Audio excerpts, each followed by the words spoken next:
Hello everybody. आज हम बात करेंगे फैटी एसिड सिंथेसिस की। हमने फैटी एसिड का ब्रेकडाउन पढ़ा था बीटा ऑक्सीडेशन से।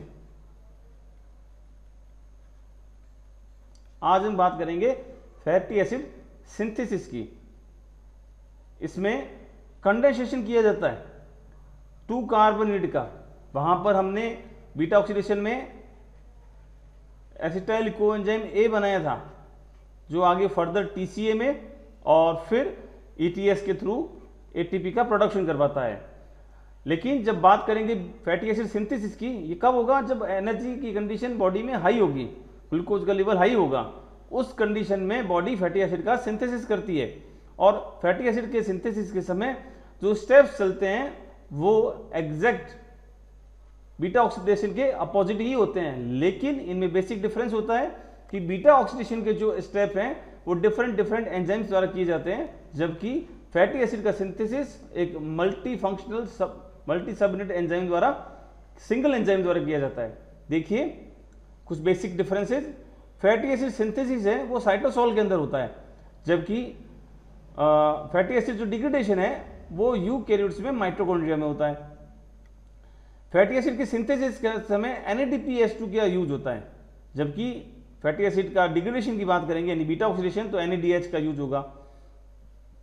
क्योंकि जब भी हम कैटाबॉलिक रिएक्शन की बात करेंगे तो NADH2 का यूज होता है और एनाबॉलिक रिएक्शन में हमेशा NADPH2 का यूज होता है। फैटी एसिड के सिंथेसिस के दौरान यहां पर एक स्पेशल प्रोटीन चाहिए, एसाइल कैरियर प्रोटीन ACP, जबकि बीटा ऑक्सीडेशन में चाहिएगा हमें कोएंजाइम A, जो कि एसिटाइल ग्रुप का कैरियर की तरह फंक्शन करता है। अब फैटी एसिड सिंथेसिस में सबसे पहले है एसिटाइल कोएंजाइम A का माइटोकॉन्ड्रिया से साइटोसोल में ट्रांसफर। चूंकि एसिटाइल कोएंजाइम A सीधा डायरेक्ट माइटोकॉन्ड्रियल मेम्ब्रेन को क्रॉस नहीं कर सकता है, इसलिए सबसे पहले इसका कन्वर्जन होता है साइट्रेट के अंदर। ये OAA ऑक्जेलो एसीटेट से रिएक्शन करके साइट्रेट बनाता है और साइट्रेट इस मेम्ब्रेन को क्रॉस करके साइटोसोल में आता है। साइट्रेट से वापस ऑक्जेलो एसीटेट बनता है और एसिटाइल कोएंजाइम A को रिलीज कर दिया जाता है, जो कि फैटी एसिड के सिंथेसिस में काम में आएगा। ऑक्जेलो एसीटेट मेलेट में चेंज होगा, मेलेट डिहाइड्रोजिनेज से, और ये मेलेट जो है वो पाइरुवेट में चेंज होता है। ये स्टेप इंपॉर्टेंट है क्योंकि इस स्टेप में NADP से NADPH2 का सिंथेसिस किया जाता है, और ये जो NADPH2 है ये फैटी एसिड के सिंथेसिस में काम आने वाले हैं।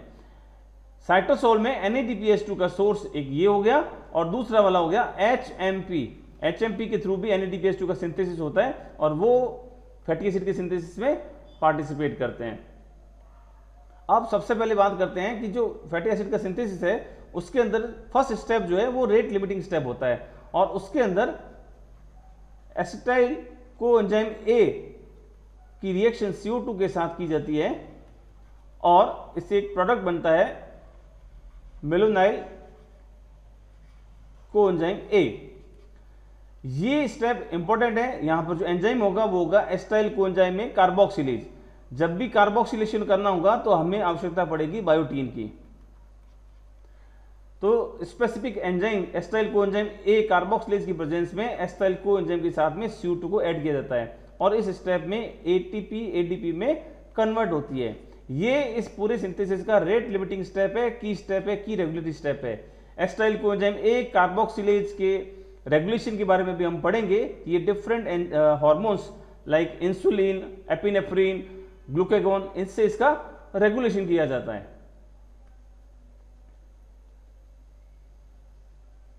अब जो ये एसिटाइल कोएंजाइम A है, इसकी भी स्पेसिफिक बात है कि जो बैक्टीरिया है, बैक्टीरियल जो ये कार्बोक्सिलेज है, इसमें 3 सेपरेट पॉलीपेप्टाइड सबयूनिट होती है। यदि हम बात करें एनिमल सेल की तो इसके अंदर एक ही पॉलीपेप्टाइड चेन में मल्टी फंक्शनल यूनिट्स होती हैं। सिंगल पॉलीपेप्टाइड में मल्टी फंक्शनल प्रॉपर्टीज होती है जो कि इस रिएक्शन को करवाती है। देखते हैं इसके अंदर, ये इस एसिटाइल कोएंजाइम में कार्बोक्सिलेज की स्ट्रक्चर है। इसमें बायोटीन कैरियर प्रोटीन होता है, यहां आप देख सकते हैं बायोटीन कैरियर प्रोटीन। इस बायोटीन कैरियर प्रोटीन का लाइसिन एमिनो एसिड रेसिड्यू, इसके साथ में बायोटीन जुड़ी होती है। तो इस स्टेप में सबसे पहले CO2 जो कि SCO3 फॉर्म में लिखा है, एटीपी को हाइड्रोलाइज करेगी एटीपी में और CO2 को इस बायोटीन से जोड़ दिया जाएगा। यहां पर देखिए इस CO2 को इस बायोटीन के साथ ऐड कर दिया जाता है बायोटीन कार्बोक्सिलेज एक्टिविटी के थ्रू। नेक्स्ट स्टेप में ये जो CO2 बायोटीन से अटैच हो रखी है इसको अब एस्टाइल कोएंजाइम ए के साथ ऐड किया जाएगा। ये एस्टाइल कोएंजाइम ए है, इस एस्टाइल कोएंजाइम ए को इस CO2 के साथ ऐड किया जाएगा, कोएंजाइम ए को रिलीज कर दिया जाएगा और यहां पर 3 कार्बन का प्रोडक्ट बनेगा मेलोनाइल कोएंजाइम ए। 3 कार्बन का देखिए ये CH3 COO और ये CO2 इन दोनों को जोड़ के बना दिया CH3 COO एंड CO2 साथ में कोएंजाइम ए, मेलोनाइल कोएंजाइम ए का प्रोडक्शन हो गया। ये फर्स्ट स्टेप कंप्लीट हो गया। तो एक ही एंजाइम में डिफरेंट सब यूनिट है जो कि डिफरेंट फंक्शन करती है।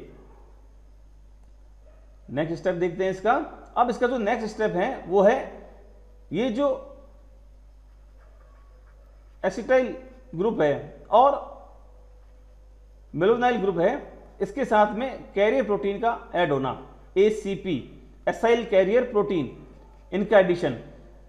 अगर हम एसाइल ग्रुप की बात करेंगे तो यह एंजाइम होगा एसिटाइल ट्रांस एसाइलेज जो कि एसिटाइल ACP का निर्माण करेगा और मेलोनाइल ट्रांस एसाइलेज मेलोनाइल ACP का निर्माण करेगा। अब होगा ये कि ये जो एसिटाइल ग्रुप बने हैं, ये जो एसिटाइल और ये मेलोनाइल आपस में कंडेंस होंगे, CO2 को वापस रिलीज कर दिया जाएगा और ये वही CO2 की जो पहले ऐड हुई थी और 2 कार्बन इसके और 2 कार्बन इसके, तो 4 कार्बन सब यूनिट बन जाएगी।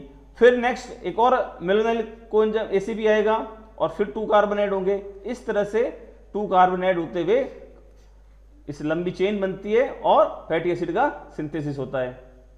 कुछ इस तरह से देखिए,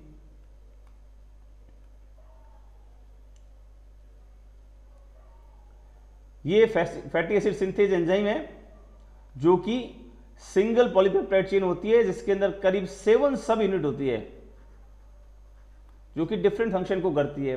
ये ACP है एसाइल कैरियर प्रोटीन, तो यहां पर मेलोनाइल ग्रुप जुड़ा हुआ है और एसिटाइल ग्रुप जुड़ा हुआ है, इन दोनों का करना है कंडेंसेशन और ये जो CO2 ऐड कर रखी है इसको रिलीज करना है। तो सबसे पहले CO2 को रिलीज कर दिया गया और कंडेंसेशन हो गया।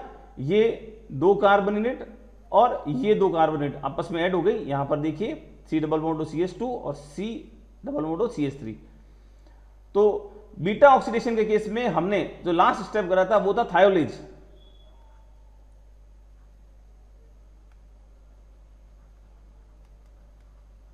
ब्रेकिंग की थी, जबकि यहां है कंडेंसेशन। ये जस्ट उसका अपोजिट है, लेकिन डिफरेंस ये है कि वहां पर डिफरेंट एंजाइम्स थे, यहां पर एक सिंगल एंजाइम ये वर्क कर रहा है। तो सबसे पहले कंडेंसेशन हो गया और 2 कार्बोनेट को ऐड कर दिया गया। अब ये जो डबल बॉन्ड है इसका रिमूव करने के लिए यहां पर होगा रिडक्शन। बीटा ऑक्सीडेशन के केस में यहां होता है ऑक्सीडेशन, लेकिन सिंथेसिस में होगा reduction. NADPH2 is converted into NADP और यहां पर जो C+O था यहां आ जाएगा CHOH।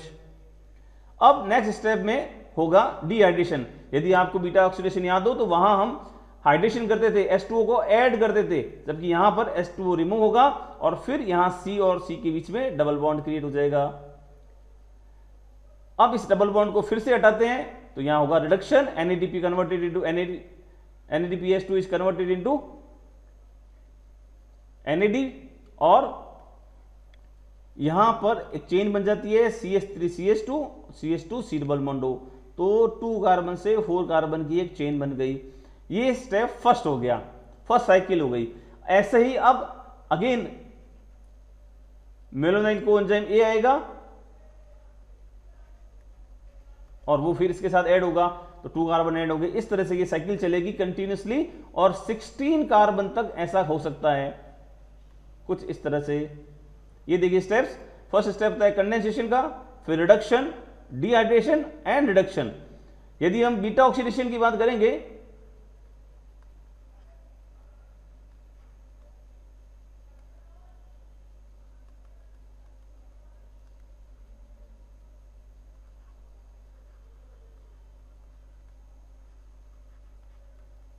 उस केस में यहां होता है थाइलाइसिस, यहां होगा ऑक्सीडेशन, यहां होगा हाइड्रेशन और यहां होगा फिर से ऑक्सीडेशन। यदि आपको लर्न हो तो FADH2 और NADH2 का सिंथेसिस होता था।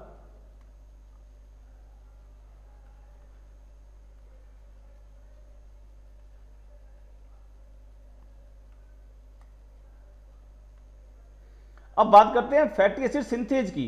जो फैटी एसिड सिंथेज है ये 2 टाइप के होते हैं, फर्स्ट और सेकेंड। जो फैटी एसिड सिंथेज फर्स्ट है ये वर्टिब्रेट में और फंजाई में पाया जाता है और सिंगल मल्टी फंक्शनल पॉलीपेप्टाइड का बना होता है, जिसके अंदर 7 सब यूनिट होती है, एक्टिव साइट्स होती हैं। जबकि फैटी एसिड सिंथेज सेकंड जो है वो प्लांट में और बैक्टीरिया में पाया जाता है और इसके अंदर जो डिफरेंट स्टेप्स हैं वो डिफरेंट कैटालिटिक यूनिट द्वारा की जाते हैं, जिनको सेपरेट भी किया जा सकता है। ये इस एंजाइम की स्ट्रक्चर है।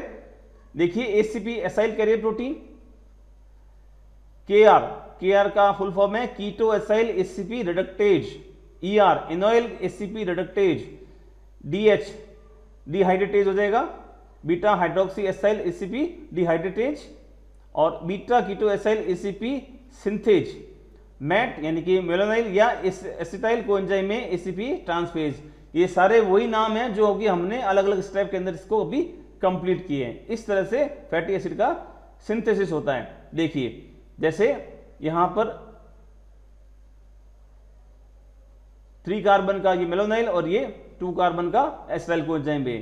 3 और एक CO2 को हम रिलीज कर देते हैं तो फिर 4 कार्बन की यूनिट, फिर एक मेलोनाइल कोएंजाइम में आएगा, CO2 को रिलीज कर दिया जाएगा और 2 से 2 4 6 कार्बन की यूनिट बनेगी, फिर CO2 को रिलीज किया जाएगा, एक और मेलोनाइल कोएंजाइम में आएगा, CO2 को रिलीज किया जाएगा, 6 से 8 कार्बन की यूनिट मिल जाएगी।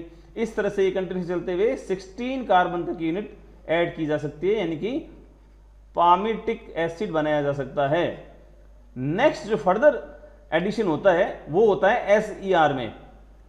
जो साइटोसॉलिड सरफेस होती है SER की, वहां पर इसका एडिशन होता है और वहां पर ACP की आवश्यकता नहीं पड़ती, वहां पर कोएंजाइम A डेरिवेटिव होते हैं वो फंक्शन करते हैं। नेक्स्ट अपने लेक्चर में पढ़ेंगे इसका रेगुलेशन।